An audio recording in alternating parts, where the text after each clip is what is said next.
Even when rods and cones fail, Photonics presents a number of ways to help the visually impaired see again. Feast your eyes on this week's Light Matters.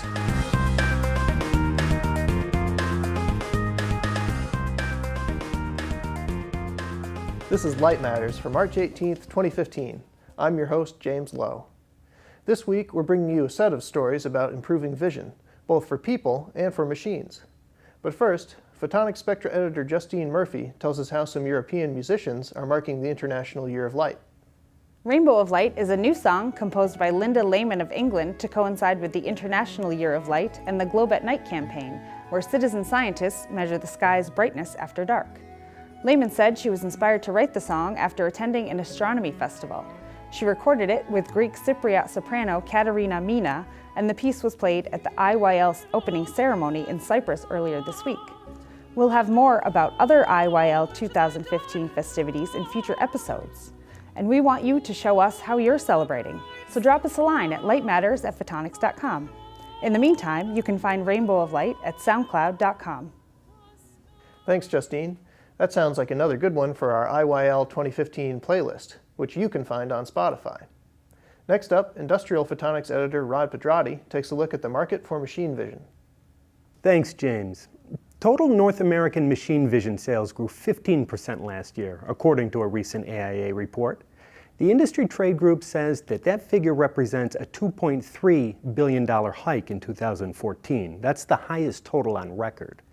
AIA defines total machine sales as including the sales of both the systems themselves and the sales of their components. Machine vision systems sales alone grew by 16%. Of that, those employing smart cameras expanded by 28%, or $301 million.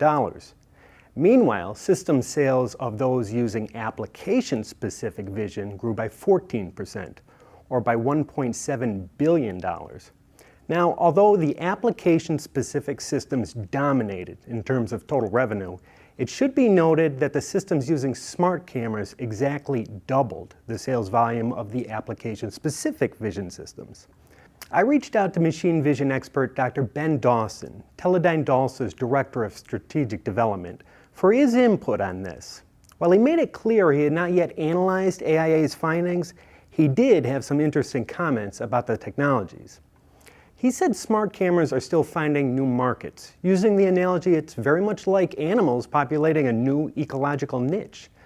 Dawson already sees these smart cameras pushing their way into the lower performance end of application-specific machine vision systems. Now, even though these smart cameras can't yet compete with application-specific ones, it does mean that rivalry now exists in this niche. Interestingly, AIA said the largest increase within the components category, both in dollars and in sales percentages, is software. And it's software for both the application-specific as well as the smart camera vision systems.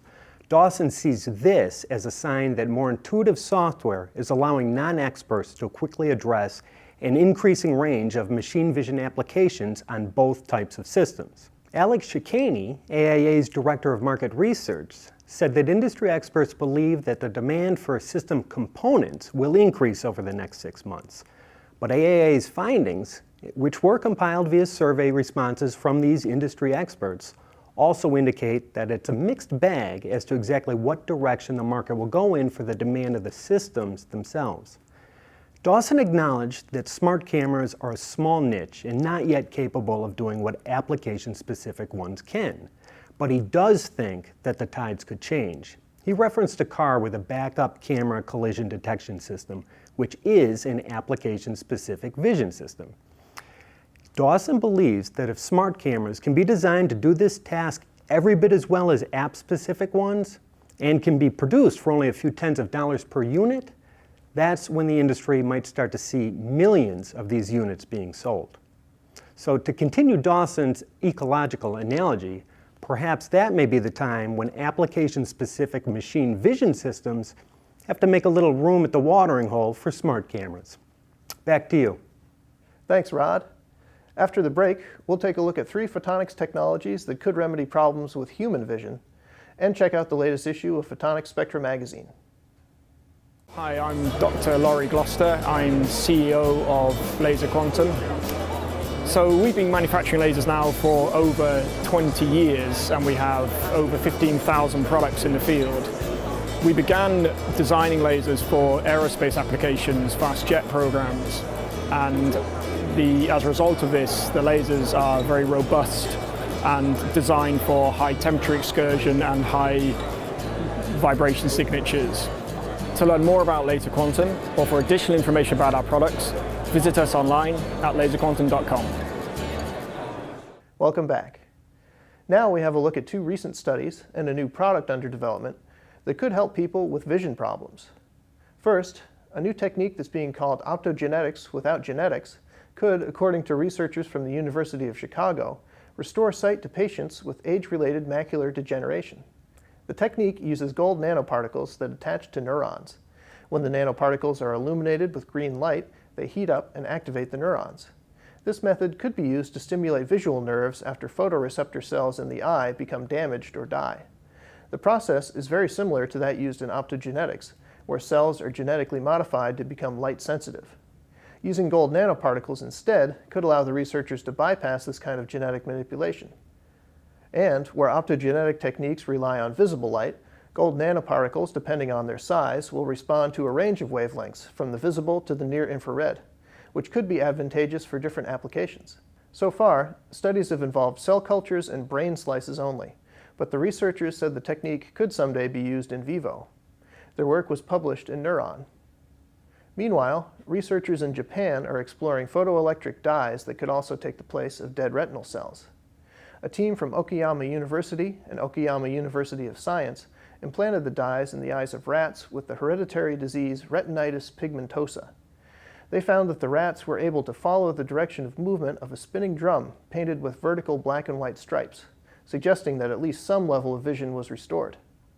The dye used has an absorption spectrum that spans the visible range from 400 to 600 nanometers. The researchers said it could present a simpler alternative to prosthetic eyes based on traditional image sensors. Their work appeared in the Journal of Artificial Organs. And lastly, a new type of smart glasses that shines laser light directly onto the retinas could be a boon to people with poor eyesight. QD Laser is developing the device in collaboration with the Institute for Nano-Quantum Information Electronics at the University of Tokyo. The company expects to bring the glasses to market in March of next year. The device has a camera module in the center of the glasses frame and uses semiconductor lasers as light sources. The company said its eyewear has several advantages over LCD devices for people with low vision, including a wide field of view and high brightness. QD Laser is also eyeing the technology for use in workplace support tools and consumer smart glasses, with product launches in those markets targeted for 2017.